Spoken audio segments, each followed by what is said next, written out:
20th Century Boys, tome 2, édition Deluxe, de Naoki Urasawa. Suite de 20th Century Boys avec ce deuxième volume de l'édition Deluxe, comprenant donc les troisième et quatrième tomes de l'édition originale. En tant que tel, il n'appelle probablement pas autant de développement que le volume inaugural, ou, si j'y arrive, le volume final. Je vais donc faire bien plus bref que d'habitude.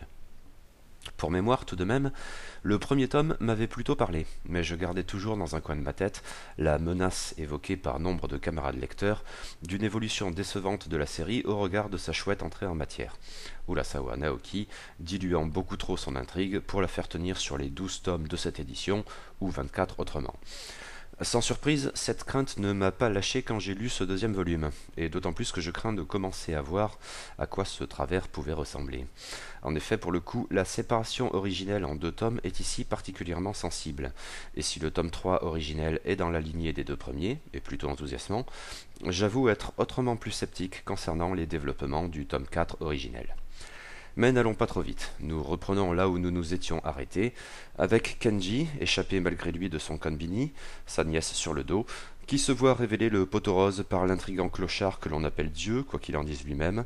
La redoutable et angoissante secte constituée autour du mystérieux ami planifie la fin du monde, rien que ça, et en appliquant à la lettre le scénario apocalyptique conçu par Kenji surtout et ses potes quand ils étaient gamins. Et Kenji ne saurait échapper à sa responsabilité en la matière.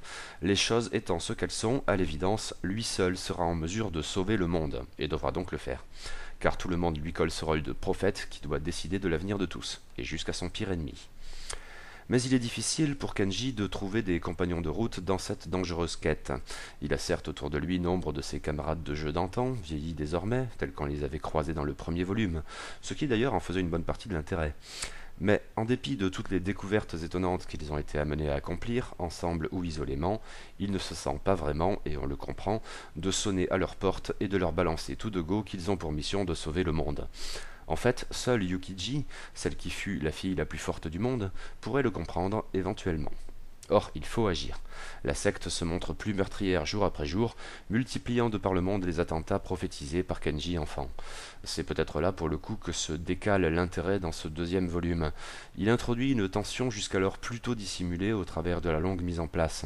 Subitement, Kenji est frappé, à l'instar du lecteur, par un sentiment d'urgence confinant à la panique pure et simple. Et du coup, exceptionnellement, Urasawa Naoki nous prend de vitesse, en avançant l'affrontement entre Kenji et Ami. Certes, nous avons encore une vingtaine de tomes à lire, cet affrontement n'a rien de final, et en tant que tel et comme de juste, il introduit en fait de nouveaux éléments, plus ou moins inattendus, qui changent encore la donne de l'aventure. Ça fonctionne assez bien globalement. Si les flashbacks enfantins se font peut-être plus rares, ils bénéficient toujours de la même saveur due à l'authenticité de ce qui est narré, ce qui vaut aussi pour d'autres souvenirs, lesquels peuvent laisser quelques traces non négligeables dans le présent de Kenji, tout particulièrement sa carrière avortée de guitariste de rock, qui, pour être traité par la bande, a néanmoins une certaine importance ici. Mais la tension opposant Kenji et Ami, et surtout en ce qu'elle confronte au premier chef Kenji avec son insignifiance, me paraît donc constituer l'atout essentiel de ce troisième tome. Le thème de la secte est bien traité, débouchant même sur une jolie séance oscillant entre la comédie et l'horreur pure, quand des adorateurs fanatiques envahissent le konbini de Kenji, à la manière de zombies façon Romero.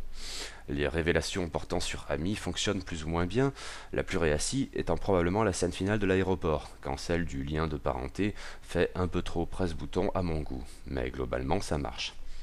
Or, le quatrième tome adopte une approche plus presse-bouton encore, d'une certaine manière, en changeant tout bonnement de cadre. Bye bye Kenji et ses amis d'enfance, on y reviendra qu'en toute fin de volume. Bye bye le Japon aussi pour l'essentiel, l'action se décale en Thaïlande, et qui dit Thaïlande dit pute. Elles ont néanmoins leur justicier, un japonais chevelu qui se fait appeler Shogun, archétype même du pro-chevalier en terrain sordide, entraînement drastique par un vieux sage mystique dans la jungle inclus. Comme si on en avait fini avec les vaguement losers qui faisaient jusqu'alors l'intérêt de la série, et la secte agissant via des kidams. Place à une très classique machine à tuer, juste forcément mais froide pour le principe, et en face une menace toujours plus grandiloquente. Et du coup, c'est d'un banal. La surprise, si c'en est une, c'est l'identité du bonhomme, que Kenji découvre sans que l'on sache vraiment comment, et ce n'est pas le moindre artifice de ce tome. Shogun serait donc Ocho, le gamin futé de la bande, dont Kenji et ses autres amis avaient perdu la trace. Effet presse-bouton redoublé, dans la mesure où tout, jusqu'alors, laissait supposer qu'Ocho n'était autre qu'Ami. Il y a là quelque chose d'un peu trop mécanique pour me convaincre, d'autant que je ne serais pas plus surpris que ça si l'auteur pressait encore frénétiquement et à plusieurs reprises ce même bouton pour introduire du rebondissement à la hussarde. Quoi qu'il en soit, Shogun, plus encore que Yukiji, est probablement de taille, lui, à se lancer dans la quête héroïque visant à combattre Ami. Ça tombe bien.